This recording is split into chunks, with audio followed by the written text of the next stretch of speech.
आसनसोल के फतेहपुर इलाके में कल रात बबलू सिंह नामक एक व्यक्ति के घर में आग लग गई है। घटना कल रात तकरीबन 11:30 बजे के आसपास हुई, जब आसपास के लोगों ने बबलू सिंह के घर में आज निकलते देखा तो उन्होंने पुलिस को दमकल विभाग को खबर दी। पुलिस ने दमकल विभाग की टीम मौके पर पहुंची और कड़ी मशक्कत के बाद दमकल विभाग को आग पर काबू पाने में कामयाबी मिल पाई है।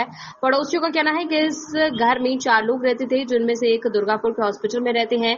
घर में आग लगने के समय 3 लोग वहां पर थे।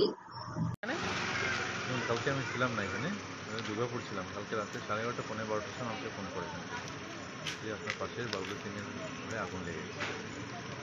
তখন আমি আমার সিসিটিভি ফুটেজ চেক করলাম, যে দেখা যাচ্ছে যে এদিক থেকে পুরো ধোঁয়া বেরোচ্ছে আর কি।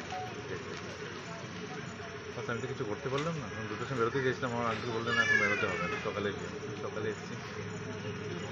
এই অবস্থা। কটা নাগাদ লেগেছিল আগুনটা? আমি খবর পেয়েছি 11:30 পৌনে 12টা। আপনি বেরিয়ে এসেছিলেন? না, আমাকে ফোন করেছিলেন, আমি তো ছিলাম না, তাহলে ঢুকে পড়ছি। কি নাম আপনার?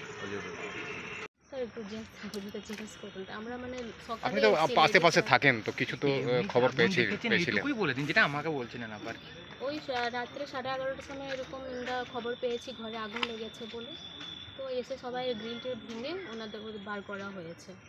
ফায়ার ব্রিগেড এসছে, পুলিশ এসছে, তারপরে ওরা নিজের কাজ করেছে। কতজন থাকতো বাড়িতে? বাড়িতে 4 জন ছিল, একজন ছেলে যে হোস্টেলে থাকতো। এখানে ভাড়াতে থাকতো না নিজের বাড়ি? নিজের বাড়ি। কখন আগুনটা দেখলেন?